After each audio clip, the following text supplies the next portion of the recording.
Lost in the shuffle of last week's dramatic win over Northwestern was the Huskers' defense. It was a black shirt-worthy performance, and it traveled here to the Big House. Michigan's offense is highly capable of putting up points. They average nearly 38 per game, but Nebraska simply wouldn't let that happen. I said, as this group comes of age, this has a chance to be a really good defense for a number of years. And I think we're watching some guys grow up in front of our eyes. When we put our mind to it, we can play, how we want to play, and nobody can really move the ball on us. I think we showed that this game.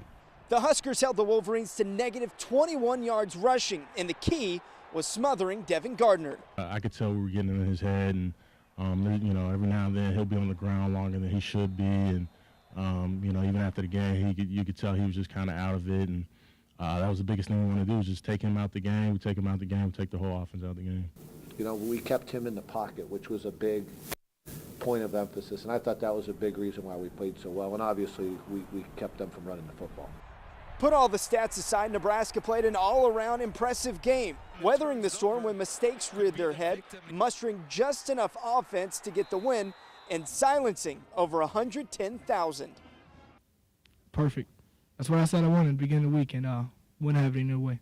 A couple people that even, said some things to me specifically out in the crowd, and it's always good to come to somebody else's place, especially a place like Michigan, and shut them up. The Huskers won its 7th straight November game, but the challenge next week gets even harder. Michigan State comes to Lincoln with arguably the best defense in the country. When asked what the plan is there, Bo Pelini said, "We just have to find a way." At the Big House in Ann Arbor, I'm Chase Williams, KMTV Action 3 Sports. As a young boy in the small town of Dolan, South Dakota, population 188, Tim Miles scribed a note that would help guide a team he coached at the time, a group of 10-year-olds called the Super Jocks.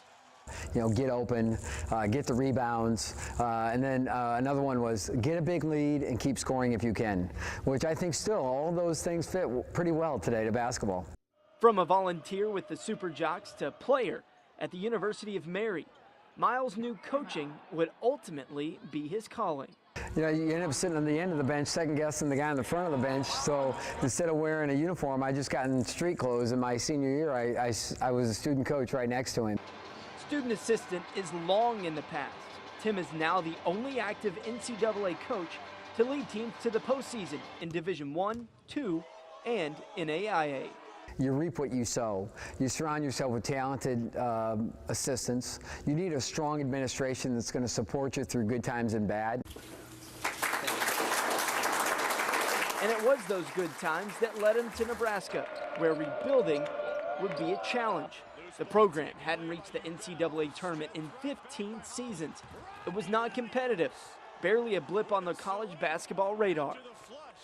So who's the only schmo in the group, right? But we've been there before, so we'll just see what we can come up with. Has anyone ever said that you look like Stephen Colbert? They have not, he does, or does he do this one? I forget which one he does. Can we take a question from this side of the room? Is that possible? I'm getting a neck crank over here.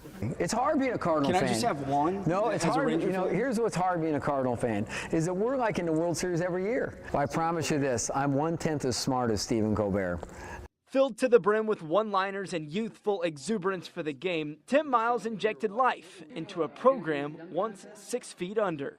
Like I say, we can lose games, but I'm not going to lose my sense of humor. But I love winning, and I love putting together a team that can be highly successful,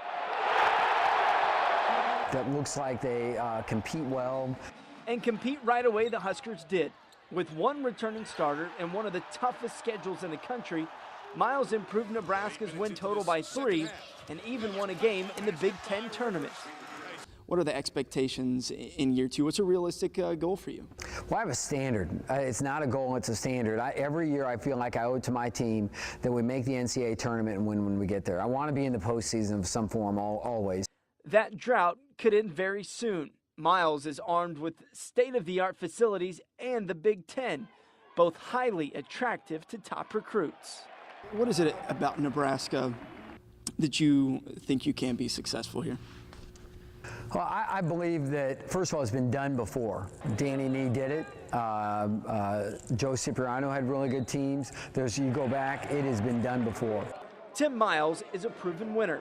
He just tallied his 300th career victory, a number he knows will continue to grow with the Huskers. You know, you go to Rotary Club and they say Tim Miles has a record of this many wins and this many losses. You know, I don't know if they do that with sports reporters. He had 10 great stories this week and 4 crummy stories this week. You know, I don't know, but we live it down, and only one guy. The players don't get the losses, just me. So I want to win quicker. No matter which side of the fence you sit on when it comes to the controversy of the week, Memorial Stadium provided exactly what Husker Nation and Bo Pelini needed: a football game.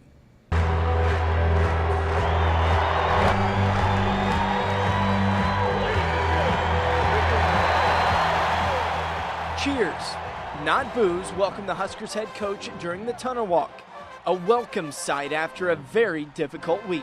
Obviously, I appreciate our fans. I've said it, I'll say it again, that we have great fans, and I think everybody involved understands that what came out was not indicative of who I am or how I feel about them. It was not only a relief to Pelini, the players did a magnificent job staying focused on the task at hand.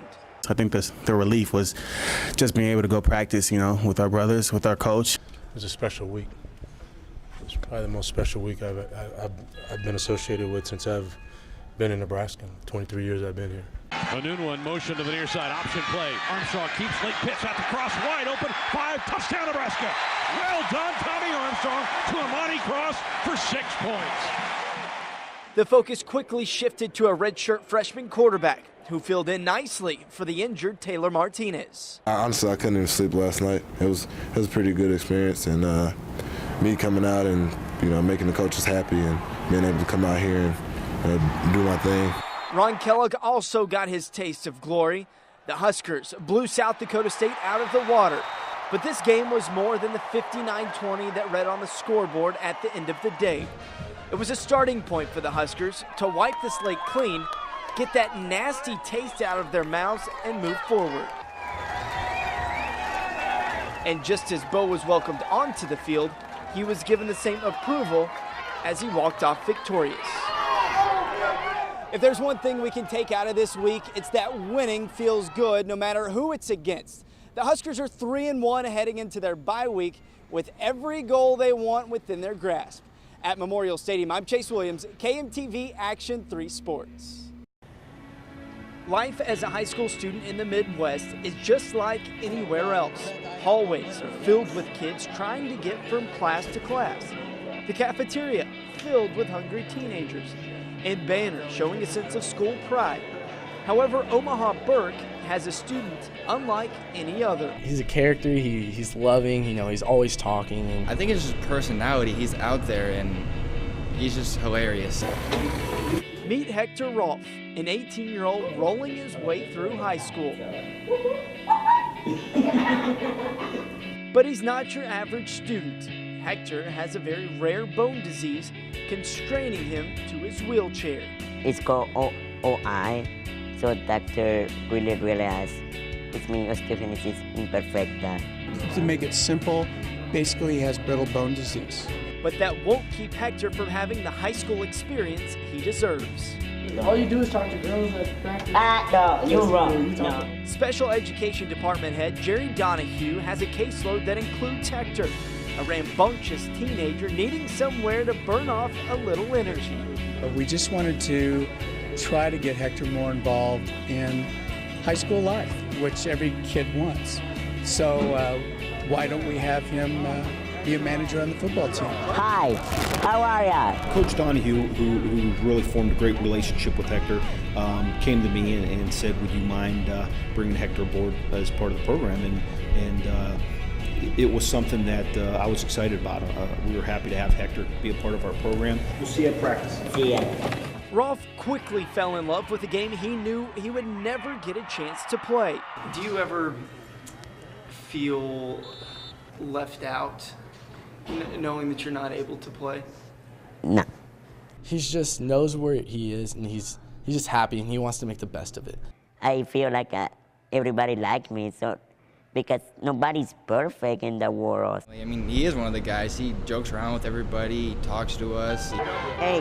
As he was just one of the guys cheering on his school in the state football playoffs. Come on! Only thing standing in the way from the Bulldogs moving on were undefeated and the #1 team in state, the Miller North Mustangs. We always want to win, of course, especially it's an added incentive with him being there. Matt, good luck. I play with Hector in my heart. He's a great friend. And this is why I go out there and I want to do it for him. And the Bulldogs did just that. A 37-yard touchdown run from Logan Geyer gave Burke a 17-14 lead. Yes! Over the Mustangs late in the second quarter. And I hear him over there chirping. He's a loud kid, and good try, Joe! And you know, it brings a lot of excitement to our sideline. But that feeling of joy quickly turned to heartache as Miller North outscored Burke 21-6 the rest of the game, and eventually winning 35-23, ending a season. Really? Are you kidding me? And shattering Hector's dreams of a state title. Unfortunately, when we lost to Miller North, I think Hector realized it came to an end. While football was done for the year, Hector would quickly bounce back, just as he's done his entire life.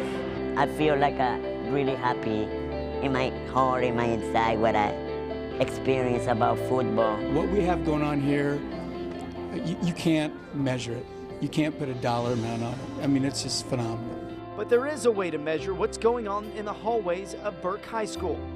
Not in size or stature, Don't worry about it. Don't worry about it. but with a heart as pure as Hector's.